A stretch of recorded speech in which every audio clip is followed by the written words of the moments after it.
Hello bachcho, let us start with the given question. The question says in each of the following questions, a statement of assertion A is given followed by corresponding statement of reason R.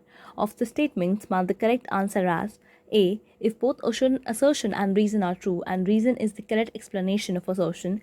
B. If both assertion and reason are true but reason is not the correct explanation of assertion. C. If assertion is true but reason is false. D. If assertion is false but reason is true.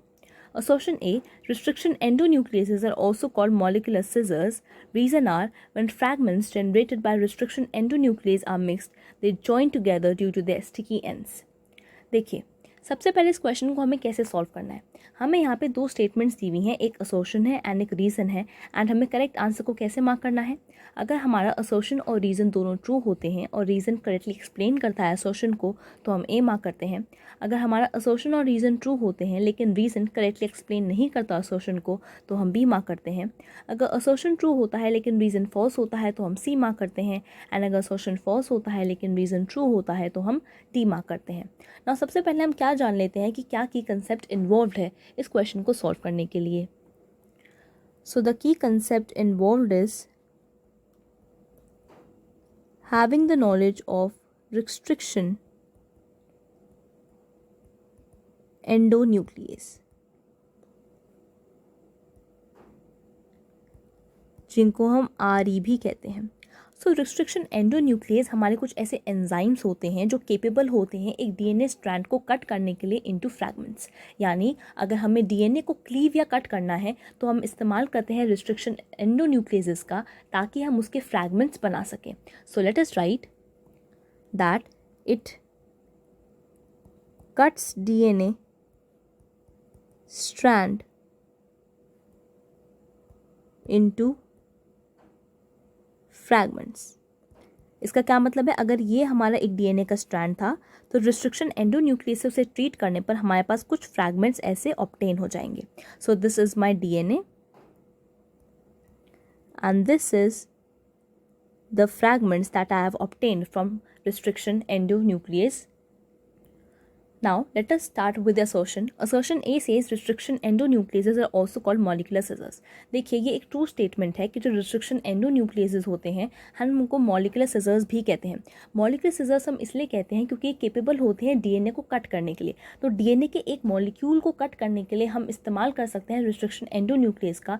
So since ये cut करते हैं तो हम इनको कहते हैं scissors, और DNA को कट करता है तो molecular scissors. So we can write that it is restriction endonuclease or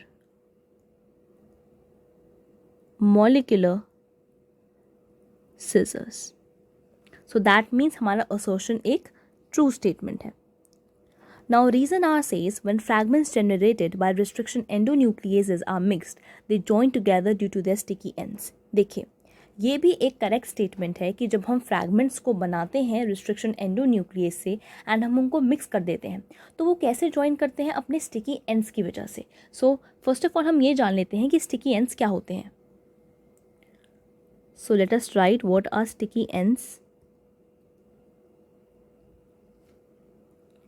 देखिए, स्टिकी एंड्स हमारे ओवर हैंगिंग स्ट्रेचेस होते हैं डीएनए के, जो तब प्रोड्यूस होते हैं जब हम रिस्ट्रिक्शन एंडोन्यूक्लियस से कट करते हैं डीएनए को.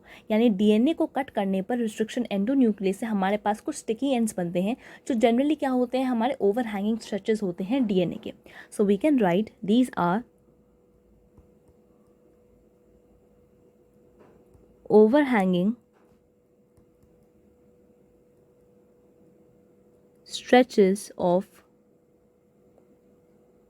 DNA and these are produced when restriction endonuclease cuts DNA. So the statement when fragments generated by restriction endonucleases are mixed, they join together due to their sticky ends, this is a correct statement. देखिए, now हमें ये देखना है कि क्या हमारा reason correctly explain करता है असर्शन को या नहीं. सो यहाँ पे लिखा है कि रिस्ट्रिक्शन एंडोन्यूक्लियस को हम मॉलिकुलर सिजर्स कहते हैं, और फिर रीज़न बता रहा है कि जो फ्रैगमेंट जनरेट होते हैं हम उनको ज्वाइन कर सकते हैं because of the sticky ends. देखिए यहाँ पे जो हमारा रीज़न है वो करेक्टली हमारे असर्शन को एक्सप्लेन नहीं कर रहा. वो ये नहीं बता रहा कि हमारा रिस्ट्रिक्शन एंडोन्यूक्लियस मॉलिकुलर सिजर्स हम उसको क्यों कहते हैं. So it is not explaining the correct explanation of the assertion.